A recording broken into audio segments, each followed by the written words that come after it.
Amigos, nós vamos ter que quebrar alguns paradigmas para nós estudarmos o cérebro, a aprendizagem e saber, na realidade, como o cérebro aprende.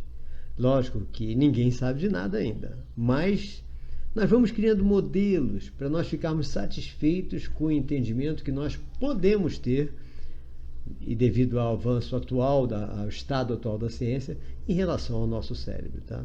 O que nós vamos ver especificamente é o quê? A relação entre o segundo cérebro, que é o cérebro entérico, a microbiota intestinal, que são as bactérias, as famílias de bactérias que moram no nosso intestino, tá? Como base da formação da inteligência e como elemento superador das deficiências. Isso é muito importante. Mas antes de qualquer coisa em relação a novidades científicas, novidades no entendimento científico, eu gosto sempre de lembrar uma coisa: o estudo das competências. Por quê? O que nós temos visto em relação aos profissionais formados? Tanto bacharéis, licenciados, mestres, doutores, etc.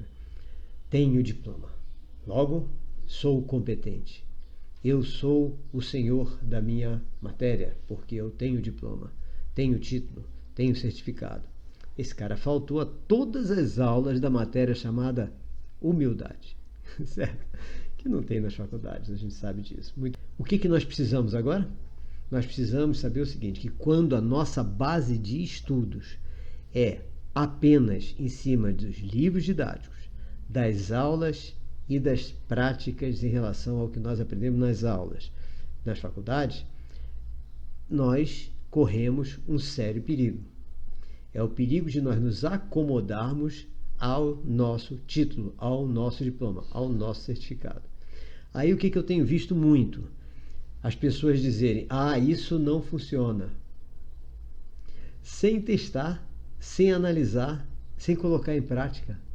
Outra, não há nada que comprove isso. Isso não tem comprovação científica. Como?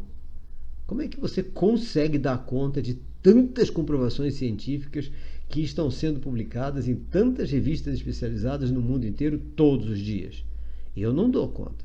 Todos os dias eu abro as listagens de publicações e tenho que escolher uma para ler entre 5, 10, 20, às vezes muito mais, publicadas naquela semana sobre aquele assunto. Então, aquele que diz que não tem comprovação científica, ou não sabe ler ou não está lendo. Tá? Outra coisa, também tenho visto muito o seguinte comentário: quem disse isso?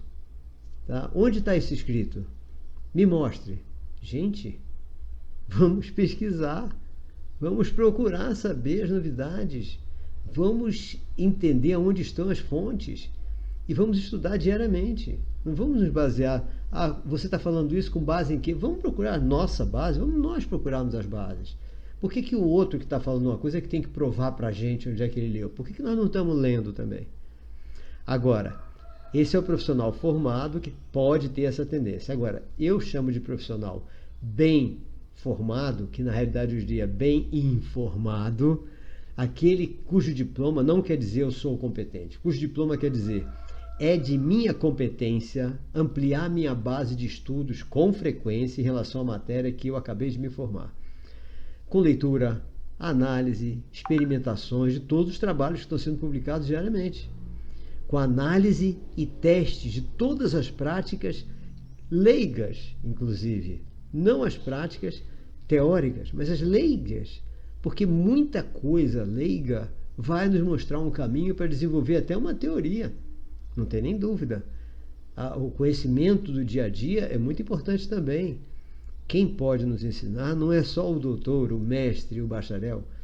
Tem gente que não tem curso de nada e pode nos ensinar muita coisa, inclusive sobre a nossa matéria.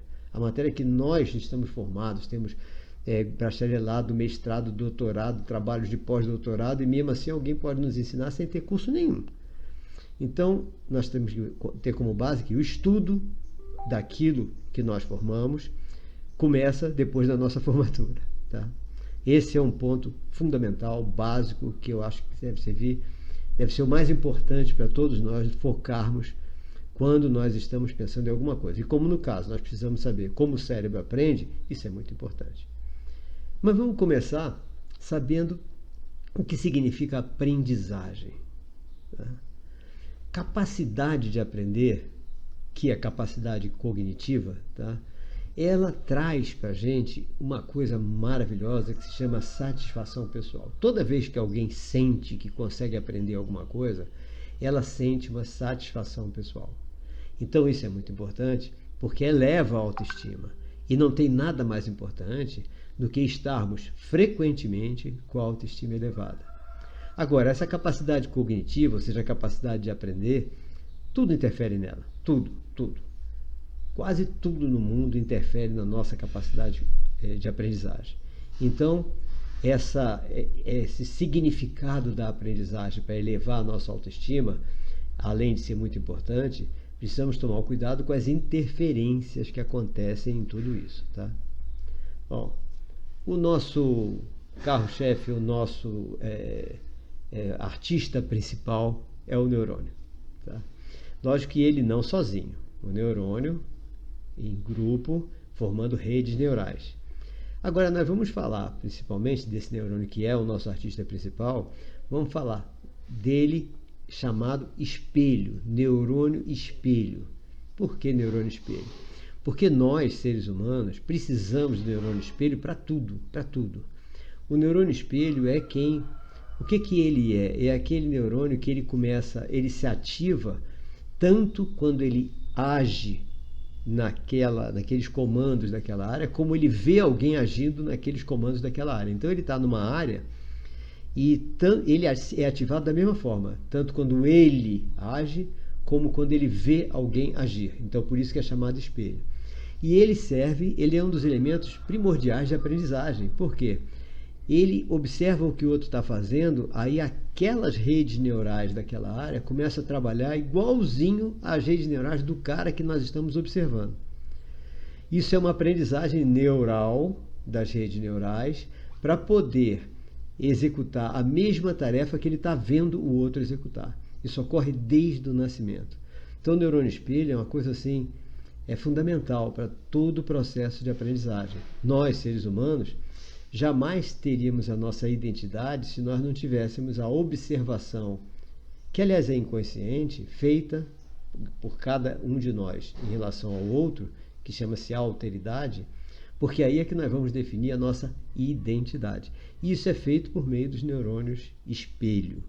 Então, o nosso artista principal, que é o neurônio, esse que é o espelho, tem essa função primordial na aprendizagem. Nós estamos vendo os elementos que nos ajudam a isso, né? Então, esses neurônios, quando constituídos em redes neurais, é que vão então fazer todo o trabalho intelectual de cada um dos seres humanos, ok? Essa é a parte 1 da história. Então, nós vimos nessa parte o que nós pretendemos, conversar sobre a aprendizagem cerebral, fazer a relação entre a microbiota intestinal, o segundo cérebro, e a formação da inteligência, assim como superação das deficiências. E nós vimos aqui, primeiro, aquela história do profissional formado que se acha o máximo e o profissional bem informado que sabe que agora sim é que começou todo o seu estudo. Vimos também que a aprendizagem é o elemento fundamental, nós sabemos que nós aprendemos, é fundamental para nós estarmos satisfeitos. Vimos que tudo interfere na capacidade cognitiva e vimos o nosso ator principal, que é o neurônio, e conversamos sobre as características do neurônio espelho, fundamental para todo tipo de aprendizagem, ok? Vamos então, em seguida, à segunda parte, aguardo vocês todos lá.